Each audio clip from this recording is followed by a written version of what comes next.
நீலமலை தொலைக்காட்சியின் நகர்வள பகுதிகள் செய்திகளை வாசிப்பது மலைகளின் அரசி உங்கள் நீலமலை அன்பில்.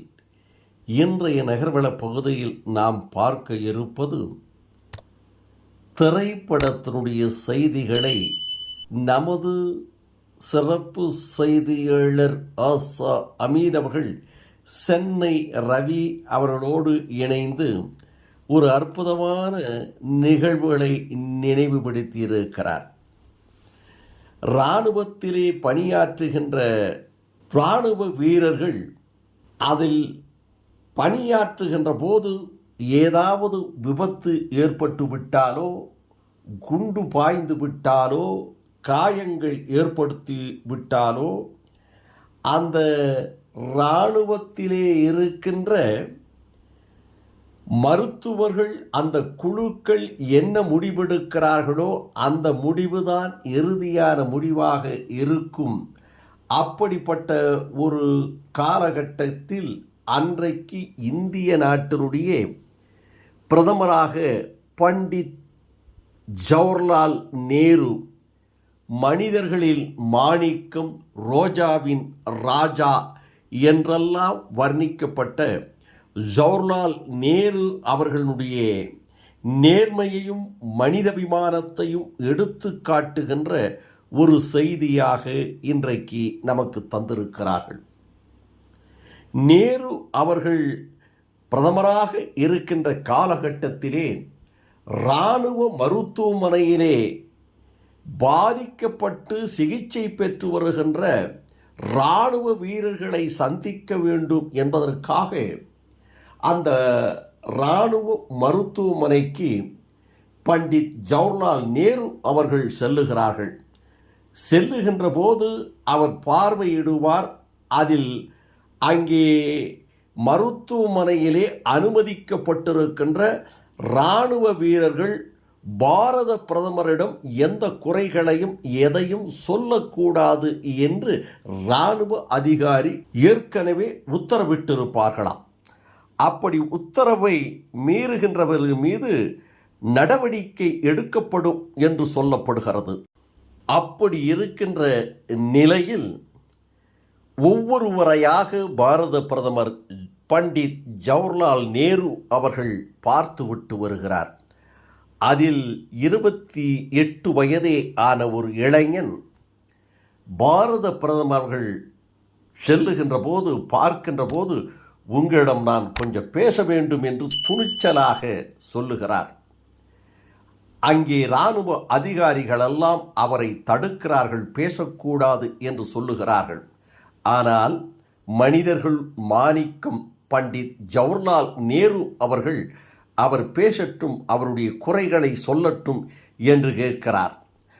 அதிலே அந்த 28 வயதான இராணுவ வீர இளைஞன் காலிலே குண்டடிபட்டு படுத்திருக்கின்ற நிலையில் அவர் பண்டிட் ஜவஹர்லால் நேருவை பார்த்து தைரியமாக சொல்லுகிறார்கள், எனக்கு குண்டடிபட்டு இன்றைக்கு மருத்துவமனையிலே அனுமதிக்கப்பட்டிருக்கிறேன். என்னுடைய கால்கள் செயல் இழந்துவிட்டது, இதை அகற்றியாக வேண்டும் என்று மருத்துவர்கள் முடிவு செய்து விட்டார்கள். அந்த முடிவுக்கு என்னுடைய சம்பந்தமோ அல்லது என் குடும்பத்தாருடைய ஒப்புதலையோ பெறாமல் தன்னிச்சையாக அவர்கள் முடிவெடுத்திருக்கிறார்கள் என்ற குறையை சொல்லுகிறார்கள்.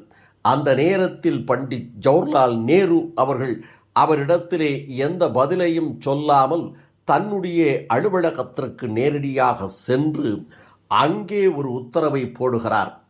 இப்படி குண்டடிபட்டோ அல்லது அடிபட்டோ மருத்துவமனையில் அனுமதிக்கப்பட்டிருக்கின்ற, அதாவது இராணுவ மருத்துவமனையில் அனுமதிக்கப்பட்டிருக்கின்ற பாதிக்கப்பட்டவர்களுடைய ஒப்புதலோடு அவருடைய குடும்பத்தினுடைய அனுமதி பெற்றுதான் அவர்களுக்கு சிகிச்சை அளிக்க வேண்டும். உடலிலே இருந்து ஒரு பாகத்தை அகற்றுவது என்றால் அவர்களுடைய சம்மதம் நிச்சயம் வேண்டும் என்று உத்தரவை போடுகிறார். இந்த உத்தரவின் அடிப்படையிலே பண்டிட் ஜவஹர்லால் நேரு அவரிடத்திலே சொன்ன 28 வயது இளைஞன் அங்கிருந்து அவன் கேரளா மாநிலம் அவருடைய சொந்த ஊருக்கு சென்று அங்கே நாட்டு வைத்தியம் என்று சொல்லுகின்ற வைத்திய முறைப்படி சிகிச்சை பெற்று கால் குணமாகி திரைப்படத்திலே ஒரு திறமையான நடிகனாக உருவாகி புகழ் பெற்று மலையாள திரையுலகமும் தமிழ் திரையுலகமும் புகழக்கூடிய ஒரு நடிகராக மாறினார். அவர்தான் அதிரடி வில்லனாகவும் நகைச்சுவையாகவும் இன்னும் குடும்ப பாத்திரங்களிலே நடித்த ஒரு நடிகராக இருந்த திலகன் அவர்கள். திலகன் நடிகர்தான் இந்த 28 வயது இளைஞனாக அன்றைக்கு பண்டித் ஜவஹர்லால் நேருவிடம் நேரடியாக பேசியவர். இவர் நடித்த திரைப்படங்கள் எத்தனையோ திரைப்படங்கள். அந்த படத்தை நீங்கள் பார்த்தீர்களேயானால் அவர் நடக்கின்ற போது ஒரு காலை கொஞ்சம் கொஞ்சம் சாச்சுத்தான் நடப்பார். அதை நீங்கள் உற்று கவனித்தால்தான் தெரியும். அப்படிப்பட்ட திலகன் அவர்கள் தமிழிலே ஏராளமான திரைப்படங்களிலே நடித்திருக்கிறார். சத்திரியன் என்ற ஒரு திரைப்படத்தில் கொடுமையான வில்லனாக விஜயகாந்த் அவருக்கு எதிரணியாக வில்லனாக தோன்றி நடித்திருப்பார். அங்கே விஜயகாந்தனுடைய நடிப்புக்கு ஈக்குவல் கொடுத்து சரிசமமாக இந்த திலகன் அவர்கள் நடித்திருப்பார். அந்த நடிப்பையெல்லாம் நாம் பார்த்து ரசித்திருப்போம்.